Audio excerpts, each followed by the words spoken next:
Lyles after Biles, Team USA's focus shifts from gymnastics to U.S. sprinter Noah Lyles will cross to Selena Sykes at the Stade de France. A traveling advertisement for sustainable games. Our correspondent bumped into the Irish bronze medalist making his way from the rowing on the metro. Spotlight on what many consider the world's oldest sport, and to think that some wanted wrestling out of the Olympics.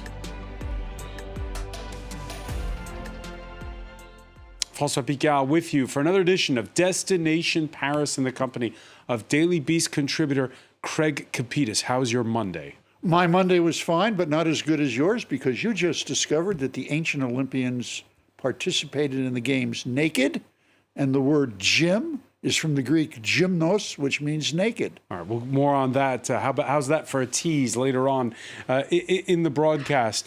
Now that the pool events are over, a pool party at the Club de France for Léon Marchand, who after winning 4 golds, anchored the French to bronze in the relays on Sunday. Team GB finished 4th, with a bitter taste in the mouth of British breaststroke legend Adam Peaty, who calls China's performances very suspicious and blasts WADA, the World Anti-Doping Agency. He spoke to France 24's Clovis Caselli. I was at Club GB in the Bois de Boulogne, and I got the chance to talk face-to-face with Adam Peaty. He's a legend in the sport, possibly the best 100 meters breaststroke swimmer in history. He won 2 gold medals in the last Olympic Games, and this time he only got silver. He did get COVID after all, so he was clearly not on best form. I asked him about doping accusations he's been making. Actually, let's talk about a lack of transparency, as he puts it, and he believes China should be under scrutiny. Let's listen to him.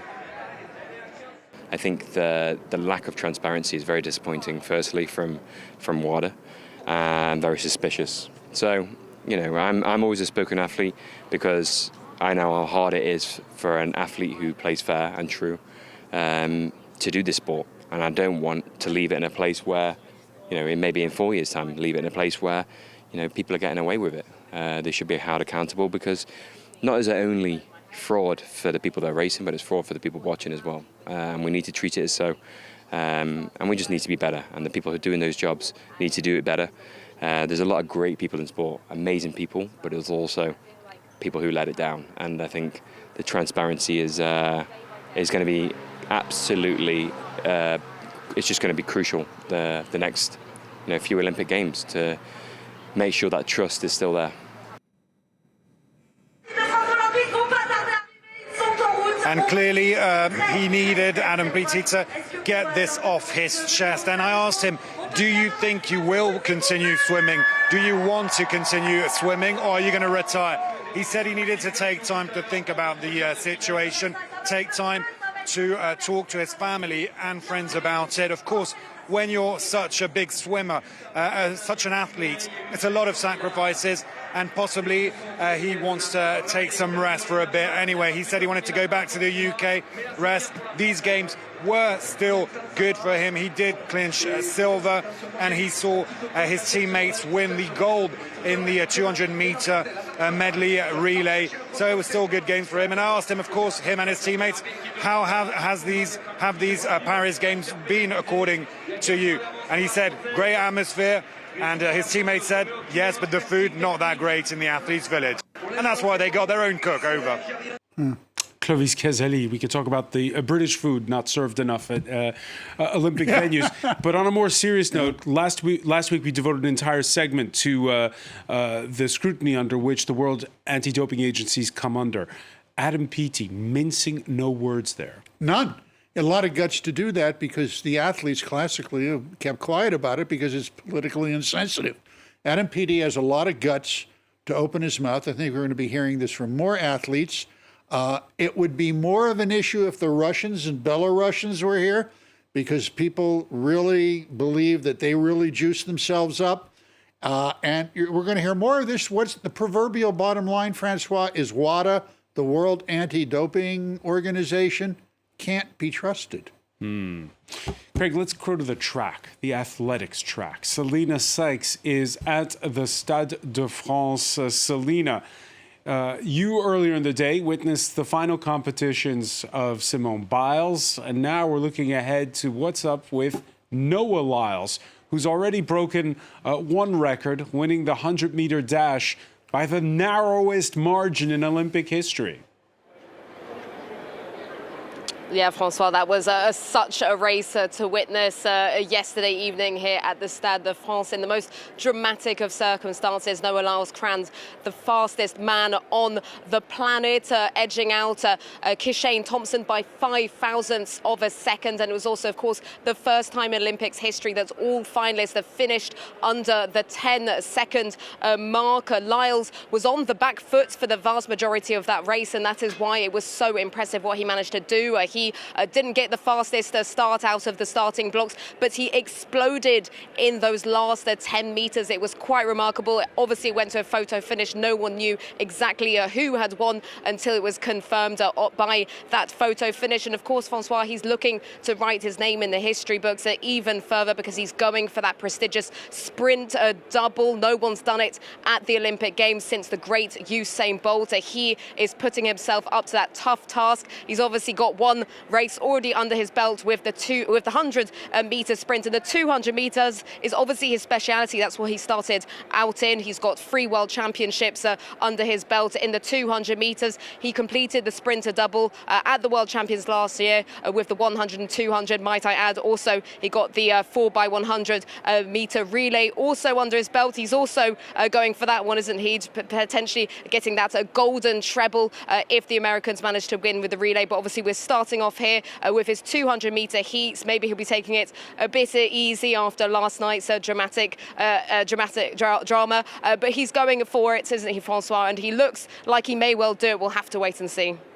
And let me ask you, Selena, the beautiful backdrop of the National Stadium behind you, is that where French medal hopes come to die this week? Well, we've said it all of our colleagues, haven't we? Been running around manically around Paris saying, you know, we've been following mostly French medal hopes. Obviously, so much glory, in the fencing, in judo, in other sports. But the athletics is not really where they shine, are they? We're not expecting many medals here in the Stade de France, if any, if I'm being quite honest. All right. Many thanks, Selena Sykes, reporting live from the Stade de France, the national stadium that was built not for these games, but for the 1998 World Cup. Organizers have eased off calling these carbon-neutral games, but they are winning plaudits for resisting the temptation to build white elephants that fall into disrepair after the flame has been snuffed out at the closing ceremonies. Valerie de Kemp has more. For the first time in the history of the Olympics, the hosts have set themselves a carbon budget: 1.58 million tons of CO2, the equivalent annual emissions of 150,000 French people. That's a lot of planet-warming gases, but on the climate scale, the Paris Games won't feel as heavy as previous editions. So how exactly does Paris intend to stay within that limit? First, by drastically avoiding new constructions, one of the main sources of pollution, relying instead on existing and temporary venues like the Stade de France and the Grand Palais Éphémère, a timber structure that will be dismantled after the Games. In a recent report, non-profits Carbon Market Watch and Éclairci set out to assess the credibility of those claims, concluding the city's construction strategy could be considered, quote, robust. There's already 95% of existing infrastructure. For temporary venues, the committee has also pledged to repurpose materials, enabling an additional reduction in emissions. And for new constructions, they've promoted wood as a building material, which generates 30% less carbon per square metre compared with a standard project in France today. Another source of savings is energy. France's grid is already dominated by nuclear power, a low-carbon source. But the committee has also announced a target of 100% renewables. In reality, 80% of energy demand in French Olympic venues will be met by wind and solar farms, the remaining 20% with nuclear power.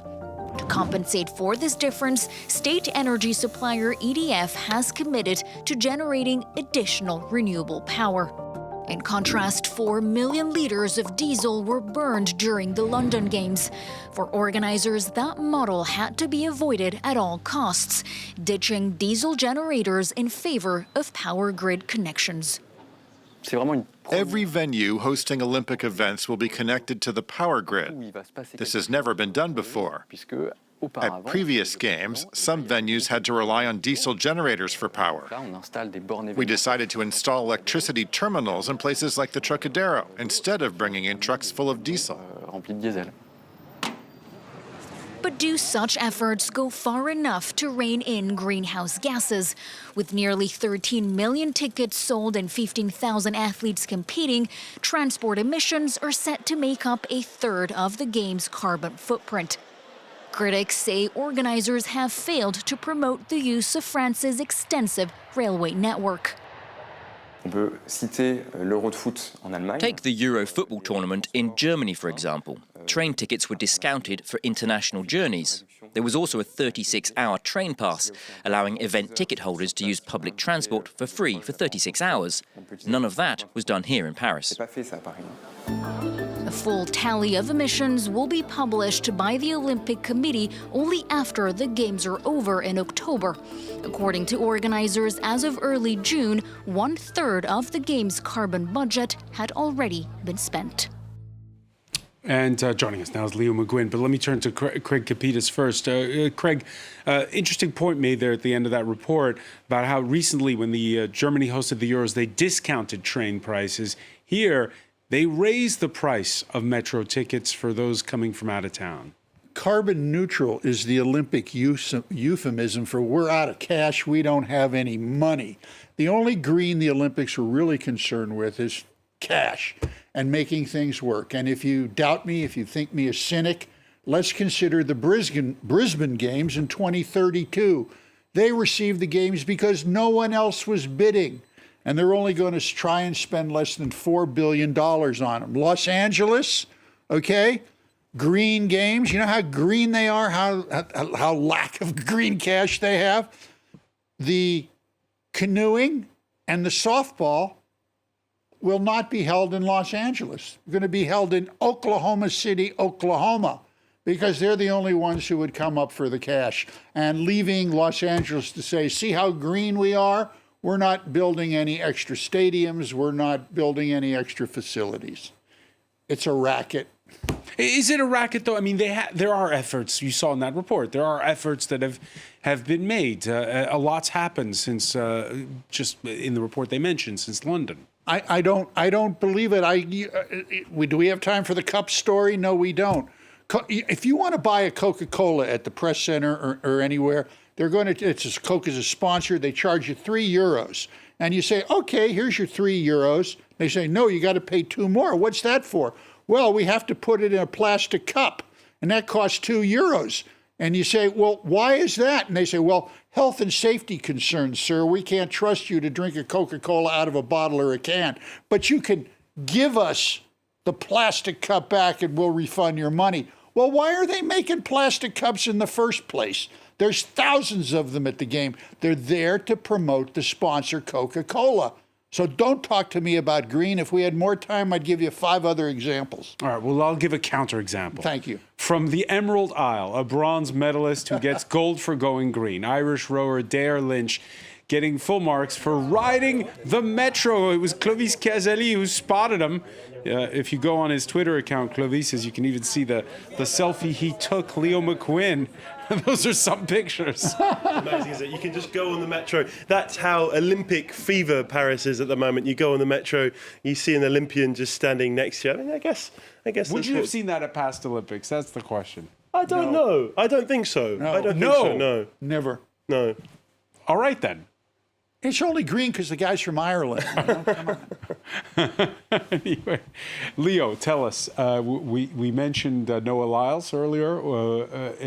Tell us about Simone Biles this last day. Yeah, Simone Biles back in action. Another chance to see the queen of gymnastics taking the floor. But we found out she's human after all. And she said after the last few events where she won gold, a few of them just about, she said she was starting to feel her age. She was starting to feel like she was coming to the end of her career. And she was brilliant again today, but we found out she is human. She stepped out of bounds a couple of times in her floor routine. It was only good enough for silver, and I feel a little bit sorry, not sorry for Rebecca Andrade, who ended up winning the gold, because there's been so much attention on Biles, and Biles is the best to ever do it, so I understand it. But Andrade has been brilliant all throughout these games. She's been so good, and she finally gets that gold. She got 2 silvers so far. She finally gets that gold, her second ever.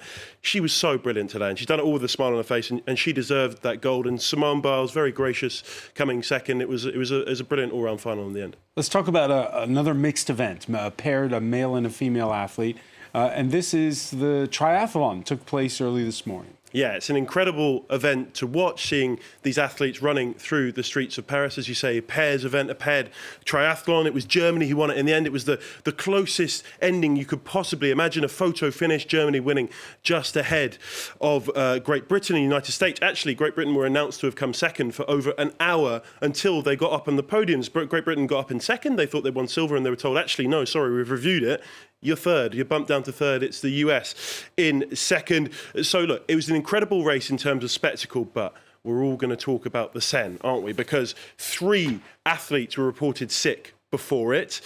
Belgium couldn't even field a team because they couldn't replace Claire Michel, who fell sick, reportedly with E. coli after having taken place in the women's triathlon earlier this week. The Swiss team also had to bring in a replacement. Adrian Brifford suffered a gastrointestinal infection, and the Norwegians also had a competitor go down sick. And the deputy mayor said it's got nothing to do with the Seine. We couldn't possibly know that yet, but people are going to make up their own minds with that, I think. I see Craig Kapitas with a chuckle and a raised eyebrow.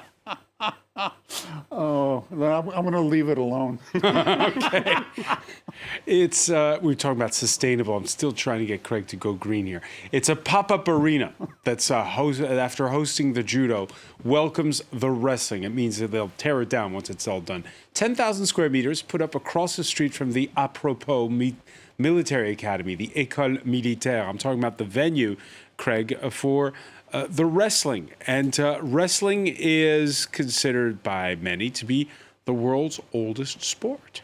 Indeed it is. And it actually started in the labyrinth beneath King Croesus's palace on the island of Crete when Theseus went in to take on the Minotaur. This is considered to have been the birth of wrestling.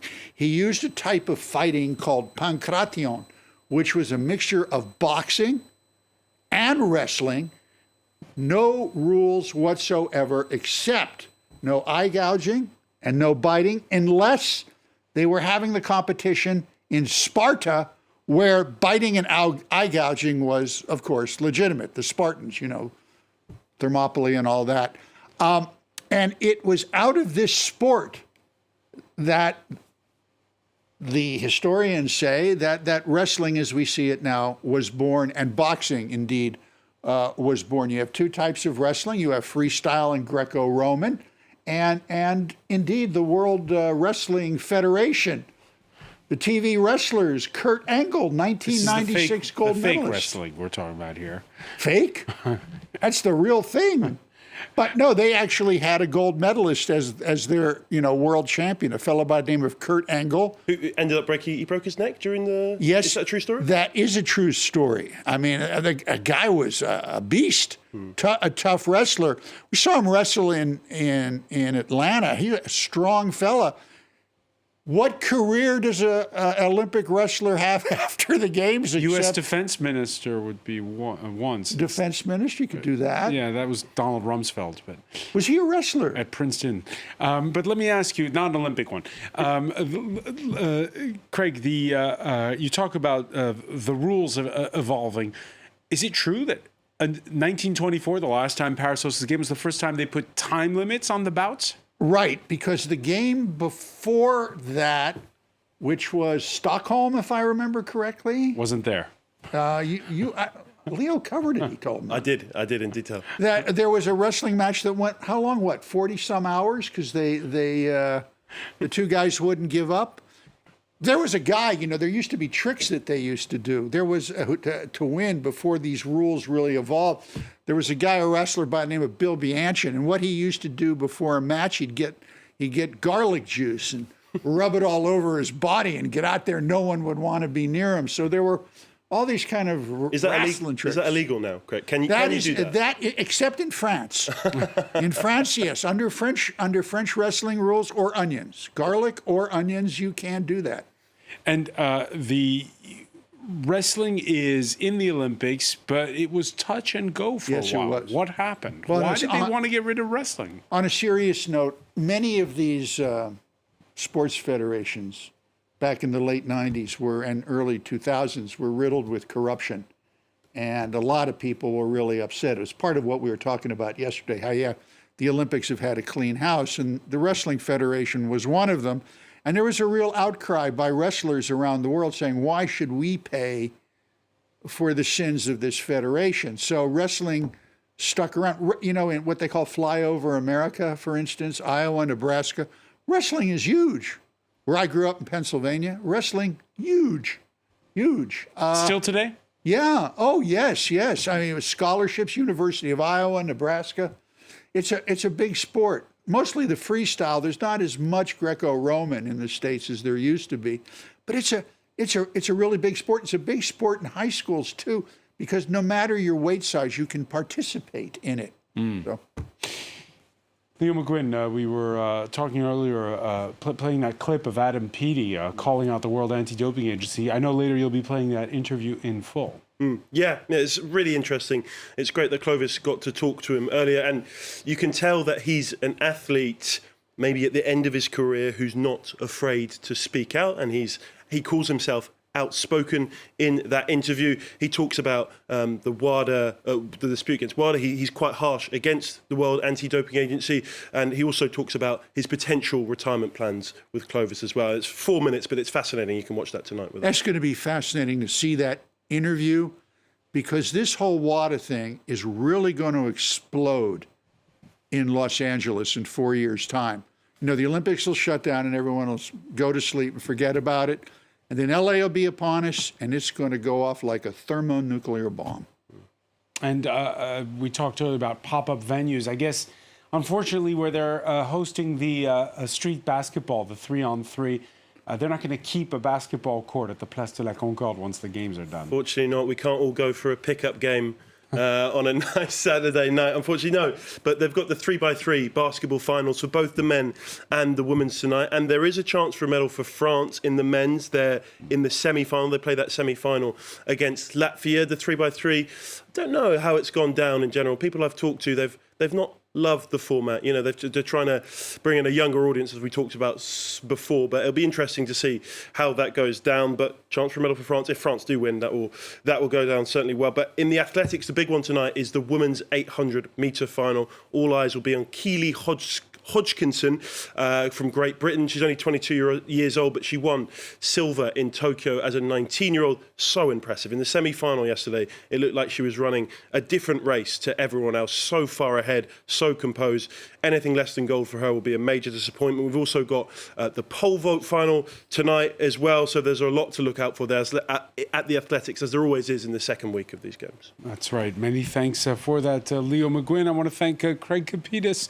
Thank you for being with us here for this edition of Destination Paris.